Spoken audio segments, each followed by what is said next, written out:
Today's topic is New Year in the West versus New Year in China.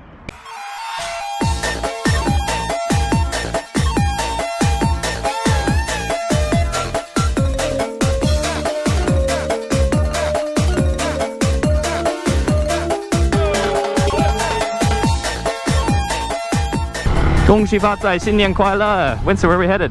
Well, like you pointed out, it is the Chinese New Year. So everything is closed right now, so we're not actually going to go anywhere. We're just going to ride around a bit and discuss the experiences that we had during the Chinese New Year. Sounds good. So Winston, tell us a little bit about Western New Year.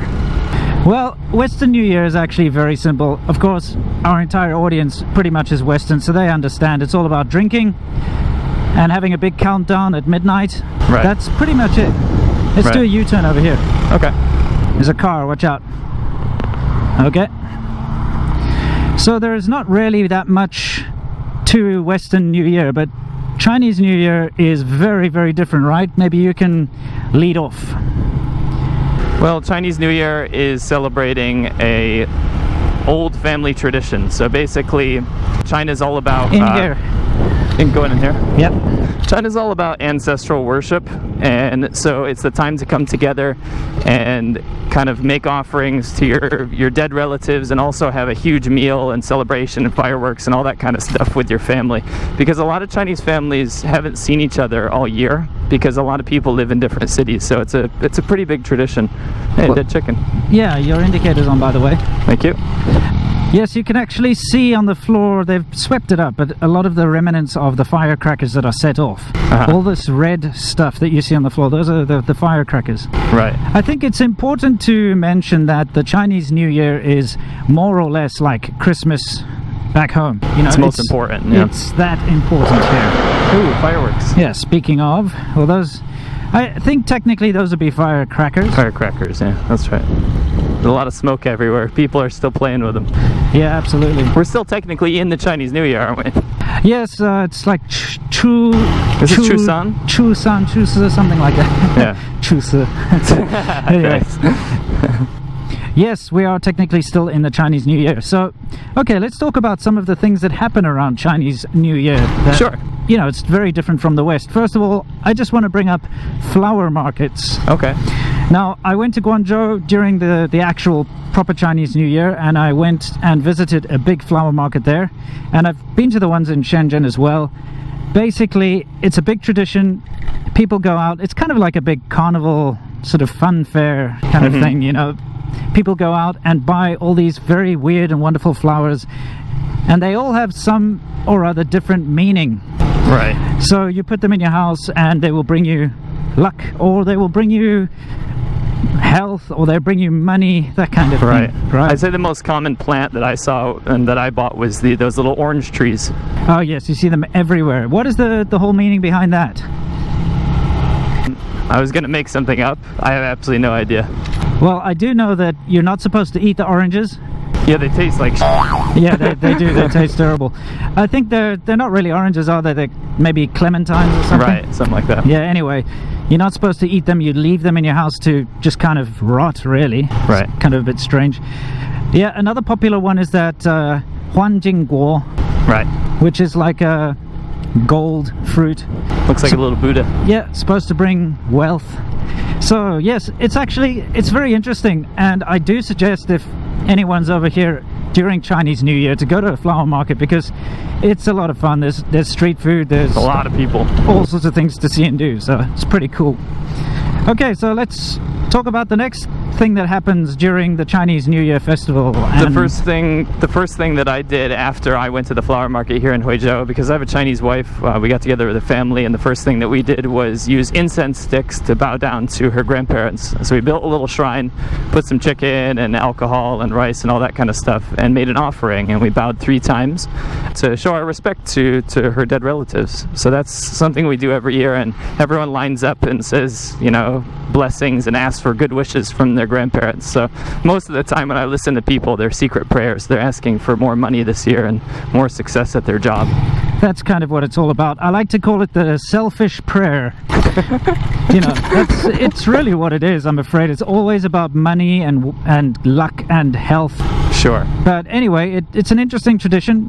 I went through it as well, you know, with my fiance and her family. They set up a little shrine on the balcony of her grandparents' house and did the whole incense stick thing. Yeah, it's interesting to see. It is. Okay, let's talk about dinner. Then let's turn around. This doesn't look very good. Now, probably the most important part of the Chinese New Year is the sort of New Year's Eve dinner. Sure. And it's basically, that's when the family gets together and they eat copious amounts of food. It's like a feast. We could say it's a feast, really. Yeah, it is a feast. They just lay on the dishes. There's usually like more food than anybody could ever eat. Sure. And they drink, well, at least every time I've been to one of these events, they drink a lot. Yep. So it's all about drinking, and it's usually something like baijiu or cognac or something like that, hard alcohols. It's not something like beer. My wife's family makes me really sad, though, because I like to drink and nobody in her family drinks because their Cantonese is sucked. Well, that's weird because, you know, my fiance's family is Cantonese too, and they all like to drink. Well, you're lucky. Yeah, I guess so. Except when you get given fake wine and stuff. If you want to see a video about piracy. Yeah, exactly. Okay, so the dinner thing's massive and it's just a big jovial sort of event. What else is there about Chinese New Year? Well, the second thing I did before I actually had dinner was we went and hung up the couplets on the outside of the door. So every year when you go to the flower market, you pick up these red little banner looking things and you put them on the outside of the door, and it's a yearly tradition. It brings you good luck throughout the year. Some people will put ones that say, oh, we wish my family health. Some of them say, oh, we wish us wealth. I've even seen some Christian ones, actually. That's pretty this interesting. Is like Jesus bringing in the Chinese New Year. I thought it was kind of interesting. But yeah, I usually hang that up. I don't know why they always ask me to do it. Maybe because I'm the tallest. I don't know. I think it's quite interesting that the character that they put in the center, which is the character for luck and fortune, Fu, they put it upside down because that means Dao Fu, which means like upside down, but at the same time it means bring. So yeah, I always wonder why that was upside down. Yeah, it means Dao Fu means bring luck. Interesting. Yeah, but once again, same themes on these couplets. Give me money, give me health, give me wealth, give me luck. I mean, well, we found a traditional village here. I bet we could see a couple couplets if we look hard enough. Oh, absolutely. Let's see what we can find. Let's see, do these guys have one? Well, that's a pretty cool little temple. Oh, you can see, guys, over here, this is all the red remnants of the firecrackers. And these are the couplets we're talking about, except these are wooden ones. Yeah, these are proper and legit. This is cool. We've never been down here. This is actually really nice. I like this. Looks fairly old. Yeah, this is the kind of place that you'll go with your family during Chinese New Year to go make offerings as well if you don't do it at home.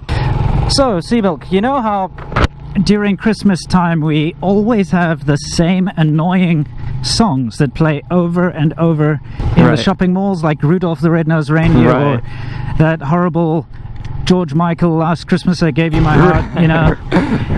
You know that stuff. Well, there's some more couplets over there, by the way. Yeah, you guys can see this. Yeah. Wow, they had a lot of fireworks there. For sure. Anyway, by the same token, here in China they have some very annoying Chinese New Year songs. Now the one that really, really annoys me, I'm going to play a clip for it for everybody to hear. No! Here it is.